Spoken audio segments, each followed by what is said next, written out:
এসো এসো এসো এসো এসো দিদি এসো। আরে আমরা সমানে ভাবছি জানো কখন তোমরা আসবে, কখন তোমরা বাবু। আরে সতীশকে কত ছোটবেলা থেকে দেখেছি বলো তো, না এসে পারি?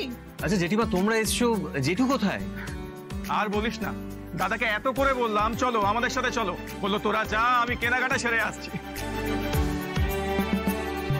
হ্যাঁ রে সতীশ, মেয়ে কি করে রে?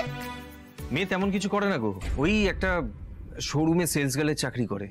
বিয়ের পরে সেটাও ছাড়িয়ে দেবো। সে কি? হ্যাঁ দিদি আসলে কি বলতো, আমরা তো এই দেখেই আর কি বিয়েটা ঠিক করেছি বুঝলে। তার কারণ দেখো, যে মেয়ে বাড়ি এসে বাড়ির কাজকর্ম করবে, ঘর তো সামলাবে, আমরা এরম মেয়েই চাই গো। বাই দ্য ওয়ে, একটা নতুন ফ্ল্যাট কিনেছি, ভাবছি বিয়ের পরে ওকেই সেটা সাজানোর দায়িত্ব দেব। আর মেয়েটার পরিবারও খুব নিম্ন মধ্যবিত্ত, আমাদের স্ট্যাটাসের সাথে ঠিক যায় না। মেয়ের স্ট্যাটাসটা দেখে নিলি না অরুণা? সেম ক্লাস হলে খুব ঝামেলা হবে গো দিদি। গরিব ঘরের মেয়ে হলে কি বলতো, মুখে মুখে কথা বলবে না, যা শেখাবো তাই বলবে।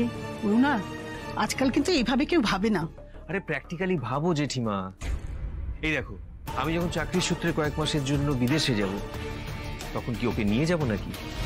ও তো এখানেই থাকবে, ও এখানে আমার মা বাবার খেয়াল রাখবে, সংসার দেখবে, এটাই তো আসল কথা। আমি চাই ও সম্পূর্ণরূপে আমার উপর নির্ভরশীল হোক। আর সেম স্ট্যাটাসের মেয়ে আনলে না, এটা সম্ভব হতো না। বাই দ্য ওয়ে, আমার বউ কিন্তু খুব সুন্দরী, ছবিতে নিশ্চয়ই দেখেছো তোমরা।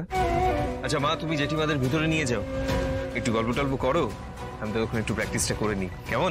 এসো এসো দিদি এসো। ভেতরে যাও তোমরা। এই গানটা চালাতো আবার। আচ্ছা চলো নেক্সট স্টেপ যাই।